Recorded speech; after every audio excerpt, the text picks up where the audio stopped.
Israel ജനതയ്ക്ക് നീതി നൽകാതെ നിങ്ങൾ എന്തിനാണ് ആ അധികാര കസേരയിൽ ഇരിക്കുന്നത് എന്ന് ആവർത്തിച്ച് ചോദിക്കുകയാണ് അവർ.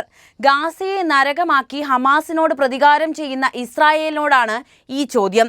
നിങ്ങൾ ഒടുവിൽ എന്താണ് നേടിയത്? ഇസ്രായേൽ പ്രധാനമന്ത്രി ബെഞ്ചമിൻ നെതന്യാഹുവിനെ സ്വന്തം ജനത കല്ലെറിയുന്ന ഇടത്തിലേക്ക് കാര്യങ്ങൾ എത്തിയിരിക്കുകയാണ്. വിഷയത്തിലേക്ക് വരാം. അതിനു മുൻപ് നെതന്യാഹുവിൻ്റെ നയങ്ങളോടുള്ള നിങ്ങളുടെ പ്രതികരണം കമൻ്റായിട്ട് രേഖപ്പെടുത്തണേ. 2025 സെപ്റ്റംബർ 5 ഇസ്രായേലിന്റെ തെരുവുകളിൽ കണ്ടത് പതിവ് പ്രതിഷേധങ്ങളായിരുന്നില്ല. തെല്ലവീവിലെ ഹോസ്റ്റേജ് സ്ക്വയറിൽ നിന്ന് ആരംഭിച്ച് ജെറുസലേമിലെ പ്രധാനമന്ത്രി ബെഞ്ചമിൻ നെതന്യാഹുവിന്റെ ഔദ്യോഗിക വസതിയിലേക്ക് നീണ്ട ആ മാർച്ച് ഒരു ജനതയുടെ കൂട്ടക്കരച്ചിലാണ്. ഗാസയിൽ തടവിലാക്കപ്പെട്ട പ്രിയപ്പെട്ടവരെ തിരികെ കൊണ്ടുവരാൻ ആവശ്യപ്പെട്ട് ആയിരക്കണക്കിന് ആളുകൾ ഒത്തുകൂടിയപ്പോൾ അവരുടെ മുഖങ്ങളിൽ രാഷ്ട്രീയമോ വിദ്വേഷമോ ആയിരുന്നില്ല, മറിച്ച് ഉറ്റവരെ നഷ്ടപ്പെട്ട വേദനയും അനിശ്ചിതത്തിന്റെ ഭയവുമാണ്. ഞങ്ങളുടെ പ്രിയപ്പെട്ടവരെ തിരികെ തരൂ, അവരില്ലാതെ ഞങ്ങൾക്ക് ജീവിക്കാൻ കഴിയില്ല എന്ന അവരുടെ മുദ്രാവാക്യങ്ങൾ ഒരു രാജ്യത്തിന്റെ ഹൃദയവേദന മുഴുവൻ വിളിച്ചു പറയുന്നതാണ്. 2023 ഒക്ടോബർ 7 ഹമാസ് നടത്തിയ ആക്രമണത്തിന് ശേഷം ഗാസയിലെ സൈനിക നടപടികൾക്ക് നേതൃത്വം നൽകിയത് പ്രധാനമന്ത്രി നെതന്യാഹുവിന്റെ സർക്കാരാണ്. ഇസ്രായേലിന്റെ സുരക്ഷ ഉറപ്പാക്കുക എന്ന ലക്ഷ്യത്തോടെ ആരംഭിച്ച ഈ യുദ്ധം ഹമാസിനെ പൂർണ്ണമായും ഇല്ലാതാക്കുക, ബന്ദികളെ മോചിപ്പിക്കുക എന്നീ 2 പ്രധാന ലക്ഷ്യങ്ങളിലാണ് കേന്ദ്രീകരിച്ചിരുന്നത്. എന്നാൽ യുദ്ധം 700 ദിവസങ്ങൾ പിന്നിടുമ്പോഴും ഈ ലക്ഷ്യങ്ങൾ പൂർണ്ണമായും കൈവരിക്കാൻ കഴിഞ്ഞിട്ടില്ല എന്നതാണ് വാസ്തവം. അതേസമയം ഗാസയിൽ ആയിരക്കണക്കിന് നിരപരാധികൾ കൊല്ലപ്പെടുകയും വലിയൊരു വിഭാഗം ജനതയ്ക്ക് വീടും ഭക്ഷണവും നഷ്ടപ്പെടുകയും ചെയ്തു. നെതന്യാഹുവിന്റെ യുദ്ധനയങ്ങൾ രാജ്യത്തിനകത്തും പുറത്തും വലിയ വിമർശനങ്ങൾക്കും കാരണമായിട്ടുണ്ട്. ബന്ദികളുടെ മോചനത്തിന് മുൻഗണന നൽകാതെ സൈനിക നടപടികൾ തുടരുന്നു എന്ന ആരോപണമാണ് അദ്ദേഹത്തിനെതിരെ കുടുംബാംഗങ്ങളും പ്രതിഷേധകരും ഉന്നയിക്കുന്നത്. കൂടാതെ യുദ്ധം അവസാനിപ്പിക്കാതെ രാജ്യത്ത് സമാധാനമുണ്ടാകില്ലെന്നും അതിനാൽ നെതന്യാഹുവിന്റെ സർക്കാർ നയങ്ങൾ തിരുത്തണമെന്നും അവർ ആവശ്യപ്പെട്ടു. ഒരു അമ്മയുടെ നിലവിളി, ഒരു രാജ്യത്തിന്റെ വേദന. പ്രതിഷേധത്തിൽ പങ്കെടുത്ത അമ്മമാരുടെയും സഹോദരങ്ങളുടെയും കണ്ണുകൾ നിറഞ്ഞു നിന്നത് വിങ്ങുന്ന വേദനയായിരുന്നു. ഗാസയിൽ തടവിലുള്ള തന്റെ മകൻ നീമ്രോഡ് കോഹന്റെ അമ്മ വിക്കി കോഹൻ ഈ ദുസ്വപ്നം അവസാനിപ്പിച്ച് എന്റെ മകനെ തിരിച്ചു കൊണ്ടുവരൂ എന്ന് കരഞ്ഞുകൊണ്ടാണ് ആവശ്യപ്പെട്ടത്. ഒരു അമ്മയുടെ ഈ ഹൃദയഭേദകമായ നിലവിളി ഇസ്രായേലിലെ മുഴുവൻ ജനതയുടെയും വികാരത്തെയാണ് പ്രതിഫലിപ്പിച്ചത്. യുദ്ധത്തിന്റെ കണക്കുകളോ രാഷ്ട്രീയ തീരുമാനങ്ങളോ അല്ല, സ്വന്തം മക്കളെയും ഭർത്താക്കന്മാരെയും സഹോദരങ്ങളെയും തിരികെ കിട്ടാനുള്ള ഒരു അമ്മയുടെ ആഗ്രഹം മാത്രമാണ് അവിടെ പ്രകടമായത്. യുദ്ധം മുന്നോട്ട് പോകുമ്പോൾ ഗാസയിൽ ഏകദേശം 250 പേർ തടവിലാണെന്നാണ് റിപ്പോർട്ടുകൾ സൂചിപ്പിക്കുന്നത്. ഇതിൽ തന്നെ കുട്ടികളും സ്ത്രീകളും ഉൾപ്പെടുന്നുണ്ട്. ഇവരുടെ സുരക്ഷയെക്കുറിച്ചുള്ള ആശങ്കകൾ ഓരോ ദിവസവും വർദ്ധിച്ചു വരികയുമാണ്. ഇസ്രായേലിന്റെ ഗാസയിലെ സൈനിക നടപടികൾ ആഗോളതലത്തിൽ നിയമപരമായ പ്രശ്നങ്ങൾക്കും വഴിതെളിച്ചിട്ടുണ്ട്. ഇസ്രായേൽ അന്താരാഷ്ട്ര ക്രിമിനൽ കോടതിയിൽ യുദ്ധക്കുറ്റങ്ങൾ നേരിടുന്നു. കോടതിയുടെ പ്രോസിക്യൂട്ടർമാർ പ്രധാനമന്ത്രി ബെഞ്ചമിൻ നെതന്യാഹുവിനും മുൻ പ്രതിരോധ മന്ത്രി യോവ് ഗാലന്റിനുമെതിരെ അറസ്റ്റ് വാറന്റ് പുറപ്പെടുവിച്ചു എന്ന വാർത്ത ലോകത്തെ ഞെട്ടിച്ചതായിരുന്നു. പക്ഷേ പിന്നീടൊന്നും സംഭവിച്ചില്ല എന്ന് മാത്രം. ദക്ഷിണാഫ്രിക്ക അന്താരാഷ്ട്ര നീതിന്യായ കോടതിയിൽ ഇസ്രായേലിനെതിരെ വംശഹത്യാ കേസ് ഫയൽ ചെയ്യുകയും ചെയ്തിട്ടുണ്ട്. ഈ നിയമപരമായ നീക്കങ്ങൾ ഗാസയിലെ സാഹചര്യം ഒരു പ്രാദേശിക സംഘർഷം മാത്രമല്ല, ഗുരുതരമായ മാനുഷിക ദുരന്തം കൂടിയാണെന്നാണ് ഓർമ്മിപ്പിക്കുന്നത്. ഇസ്രായേലിലെ ബന്ദികളുടെ കുടുംബാംഗങ്ങൾക്കൊപ്പം ഗാസയിലെ ജനതയും ഭീകരമായ ദുരിതങ്ങളിലൂടെയാണ് കടന്നുപോകുന്നത്. 700 ദിവസങ്ങൾക്കിടെ 64,300-ലധികം ഫലസ്തീനുകൾ കൊല്ലപ്പെട്ടതായി റിപ്പോർട്ടുകൾ പറയുന്നു. ദാരിദ്ര്യം, മരുന്നുകളുടെയും ചികിത്സാ സൗകര്യങ്ങളുടെയും അഭാവം, ഭീകരമായ ആരോഗ്യ പ്രതിസന്ധി എന്നിവ അവിടെ പതിവായിരിക്കുകയാണ്. ഒരു രാഷ്ട്രത്തിന്റെ തീരുമാനങ്ങൾ ആയിരക്കണക്കിന് കുടുംബങ്ങളുടെ ജീവിതം എങ്ങനെ തകർത്തെറിയുന്നു എന്നതിന്റെ ഉദാഹരണമാണ് ഗാസയിലെ ഇന്നത്തെ അവസ്ഥ. തെരുവുകളിൽ ഉയർന്ന ഈ പ്രതിഷേധങ്ങൾ ഗാസയിലെ നിരപരാധികളുടെ കഷ്ടപ്പാടുകളും ബന്ദികളുടെ കുടുംബാംഗങ്ങളുടെ വേദനയും തമ്മിൽ വേർതിരിക്കാനാവില്ലെന്ന് നമ്മെ ഓർമ്മിപ്പിക്കുകയാണ്.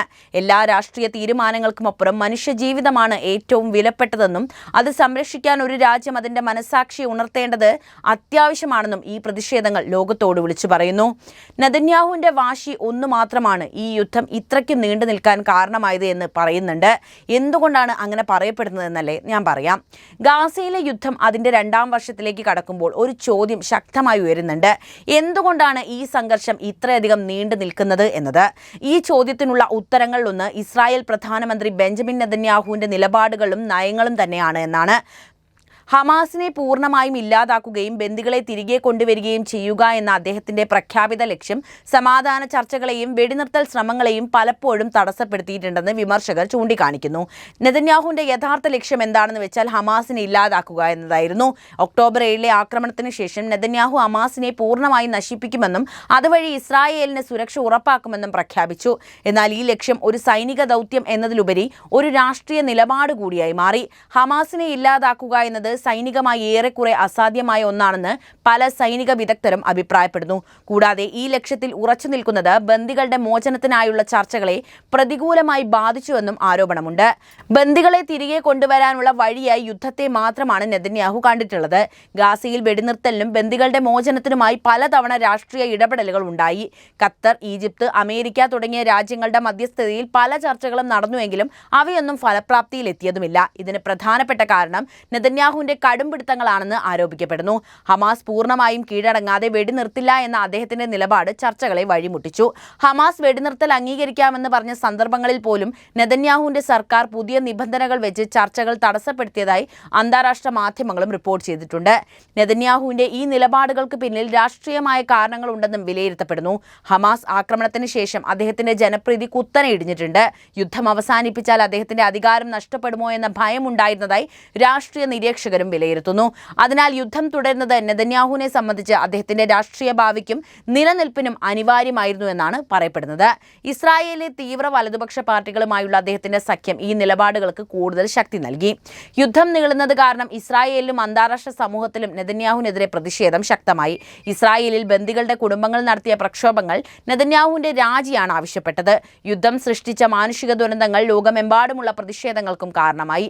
അന്താരാഷ്ട്ര ക്രിമിനൽ കോടതിയും അന്താരാഷ്ട്ര നീതിന്യായ കോടതിയും നെതന്യാഹുവിനെതിരെ കേസെടുക്കാനുള്ള നീക്കങ്ങൾ നടത്തി. ഗാസ യുദ്ധം നീണ്ടു നിൽക്കുന്നതിന് പിന്നിൽ നിരവധി സങ്കീർണമായ കാരണങ്ങളാണ് ഇന്ന് നമുക്ക് കണ്ടെത്താനുള്ളത്. അതിലൊന്ന് ഹമാസിന്റെ നിലപാടുകൾ തന്നെയാണ്. എന്നിരുന്നാലും ഒരു പ്രധാനമന്ത്രി എന്ന നിലയിൽ നെതന്യാഹുവിന്റെ വാശിയും വിട്ടുവീഴ്ചയില്ലാത്ത നിലപാടുകളും യുദ്ധത്തിന് അയവ് വരുത്താനുള്ള തടസ്സമായി എന്ന് പറയുന്നതിൽ അതിശയോക്തി ഒട്ടുമില്ല. ഈ യുദ്ധം എത്ര നാൾ നീണ്ടു നിൽക്കുമെന്നും അത് എന്തൊക്കെ തരത്തിലുള്ള പ്രത്യാഘാതങ്ങൾ സൃഷ്ടിക്കുമെന്നും കാലമാണ് തെളിയിക്കേണ്ടത്. നെതന്യാഹുവിന്റെ വാശിയും ഹമാസിന്റെ നിലപാടുകളും മാത്രമല്ല, അമേരിക്കയുടെ നിലപാടുകളും ഗാസ യുദ്ധം ഇത്രയും നീണ്ടുപോകാൻ ഒരു പ്രധാന കാരണമാണെന്ന് ഈ അവസരത്തിൽ എടുത്തു പറയട്ടെ. ഇസ്രായേലിന്റെ ഏറ്റവും വലിയ സൈനിക സഖ്യകക്ഷിയായ അമേരിക്കയുടെ പങ്ക് ഈ യുദ്ധത്തിൽ വളരെയേറെ നിർണായകമാണ്. ഗാസയിലെ യുദ്ധം തുടങ്ങിയത് മുതൽ അമേരിക്കയുടെ നയം ഇസ്രായേലിന് പൂർണ്ണ പിന്തുണ നൽകുക എന്നത് തന്നെയാണ്. ഇസ്രായേലിന്റെ സ്വയം പ്രതിരോധത്തിനുള്ള അവകാശത്തെ പിന്തുണയ്ക്കുന്നു എന്ന് ആവർത്തിച്ച് പ്രഖ്യാപിച്ച അമേരിക്ക അവർക്ക് സൈനിക സഹായം നൽകുന്നത് തുടർന്നു പോന്നു. ബന്ദികളെ മോചിപ്പിക്കാനും സാധാരണക്കാരുടെ ജീവൻ രക്ഷിക്കാനുമായി കൂടുതൽ സഹായങ്ങൾ നൽകാൻ അമേരിക്ക ഇസ്രായേലിനോട് ആവശ്യപ്പെട്ടിട്ടുണ്ട്. എന്നാൽ അമേരിക്കയുടെ ഈ നിലപാടുകൾക്ക് വലിയ വിമർശനമാണ് നേരിടേണ്ടി വന്നിട്ടുള്ളത്.